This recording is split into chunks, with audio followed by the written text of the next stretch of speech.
Doutor Luigi, o senhor pode, por favor, sortear o conselheiro que irá fazer as perguntas? Conselheiro Dr. José Fernando Silva Santos.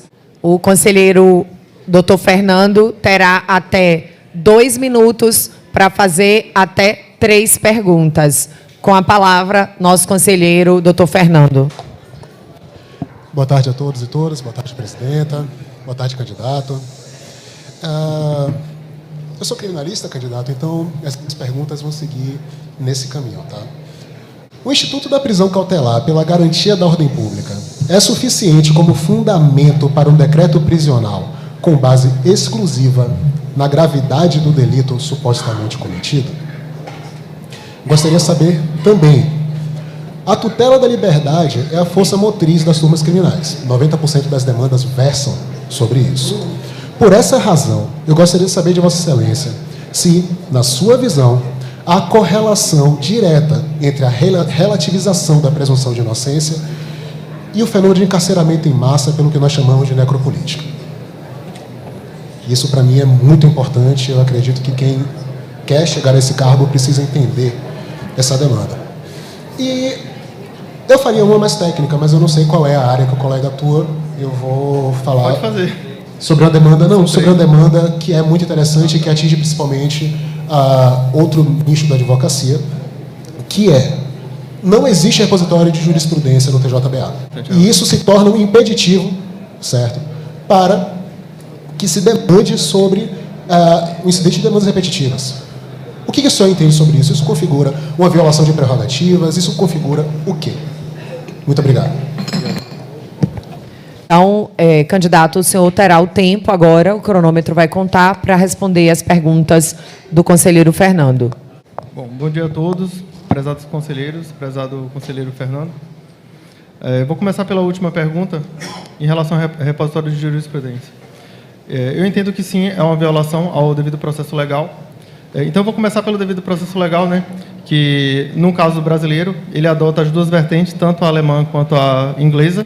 Então, o nosso devido processo legal é tanto formal, que advém da cláusula do devido processo legal, e também na vertente alemã do Estado Democrático de Direito. Então, isso é, sim, uma violação do devido processo legal, que está expresso na Constituição. Eu reputo imprescindível que haja, sim, um repositório de jurisprudência. Eu defendo o juiz e o desembargador do CPC de 2015, né, que foi tão propugnado por nós advogados, né, teve como expoente Fred Didier, o expoente nacional, inclusive, e eu entendo que o julgador ideal é o do CPC, é o mais atual, né? Então, esse julgador atual, o desembargador atual, deve ser aplicado tanto na esfera civil quanto na esfera penal.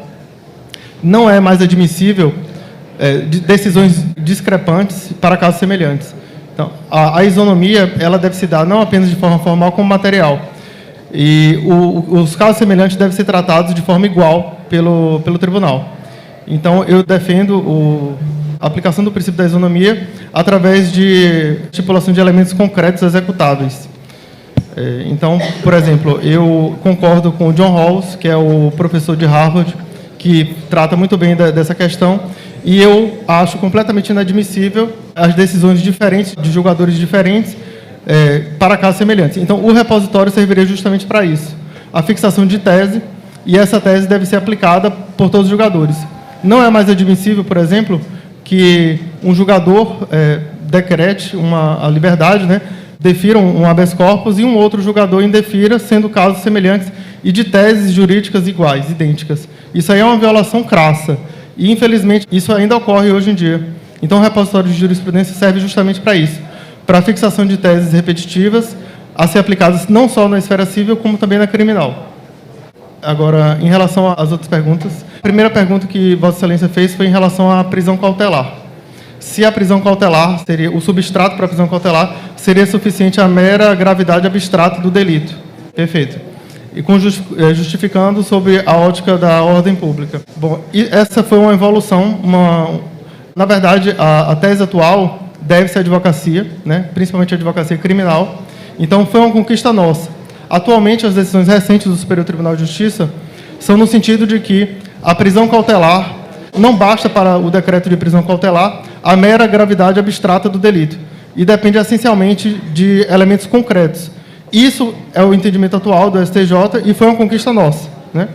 Principalmente da advocacia criminal brasileira. E o STJ já reconhece isso, de modo que revela-se completamente inadmissível um desembargador do tribunal simplesmente afrontar a decisão do STJ, a jurisprudência recente do STJ, manter um decreto prisional sob viés de ordem pública, afastando a jurisprudência do STJ.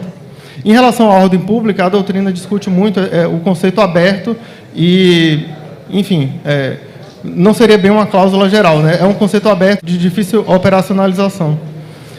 Nesse caso, deve ser visto com base em elementos concretos. Então, assim, a ordem pública não permite que um julgador, mediante elementos abstratos do delito, simplesmente decrete uma prisão sob o fundamento de que aquele crime abstratamente é um crime grave, como, por exemplo, o tráfico de drogas. Ele deve ter elementos concretos para justificar isso. Então, essa ordem pública é o que dava no passado, e aí o Mirabete fala bem disso, no passado o julgador ele decretava a prisão com base na ordem pública como um elemento totalmente abstrato, coisa que não se compatibiliza mais com a ordem democrática do direito. Uma relação direta entre presunção de inocência e fenômeno de necropolítica. Como que você entende? O julgador, primeiro que ele tem que ter um conhecimento de tese das teorias criminológicas. Isso é imprescindível até mesmo para o próprio julgamento dele. Então, tanto é que o Conselho Nacional de Justiça já exige atualmente a disciplina, por exemplo, de filosofia jurídica, psicologia jurídica, e nesse contexto extrajurídico, mas que está totalmente inserido na atividade jurídica, deve sim haver um estudo contínuo das teorias criminológicas, justamente para embasar melhor um decreto prisional. Então, em relação da presunção da inocência, já há estatísticas, por exemplo, de que há um encarceramento maciço da população pobre e preta ou parda. Isso aí está comprovado estatisticamente. Então, assim, isso é uma violação e as próprias teorias criminológicas recentes já denunciam isso, no sentido de que há uma violação à desigualdade no julgador que tem uma seletividade do direito penal. Então, o direito penal não pode ser seletivo atualmente, né? Isso fere o Estado democrático do direito, a cooperação judicial e diversos outros princípios. O desembargador ele deve ter ciência disso. Primeiro que ele deve ter um estudo criminológico muito bom, e se ele não tem, ele deverá fazer necessariamente, porque ele vai lidar, sim, com essas questões de fato, e ele deve observar que as estatísticas dizem expressamente isso, que há uma seletividade do direito penal. Seletividade essa que deve ser combatida no plano prático, porque a seletividade penal já foi rechaçada expressamente pela Constituição Federal. A Constituição Federal prevê os princípios, de modo que não é mais admissível a continuidade da seletividade penal, normalmente aqui na Bahia, né? Então, tendo em vista essas comprovações, né, no plano das estatísticas, essas teorias criminológicas devem ser adotadas e deve ser afastado a seletividade do direito penal que temos, infelizmente, atualmente ainda. Então, agradeço ao conselheiro Fernando Santos, agradeço ao candidato, e agora, candidato, o senhor terá 1 minuto para suas considerações finais. Vou fazer uma breve apresentação. Eu sou do interior do estado, da cidade de Jequié. Após, fiz faculdade de Direito em Salvador, fiz especialização em Salvador. Sou advogado público também, né? Então eu comecei na advocacia pública muito cedo. Fui o segundo advogado da Petrobras mais novo do Brasil. Fiquei aprovado em primeiro lugar, então assumi em Salvador. E após isso assumi cargos de procurador do estado e município. Em relação à parte acadêmica, eu fiz um seminário na Faculdade de Direito de Boston College Law, e atualmente eu faço curso de Direito Contratual na Universidade de Harvard. Eu estou aqui por uma questão ideológica. Eu entendo que a oportunidade de ouro que a gente tem como advogado privado de transformar o tribunal é através do 5º Constitucional. O momento do 5º Constitucional é o momento que temos de realmente transformar o Tribunal de Justiça da Bahia. Tempo. Eu agradeço. Agradeço ao candidato Luígue Almeida Mota pela participação nessa consulta pública e também aqui nesta sabatina.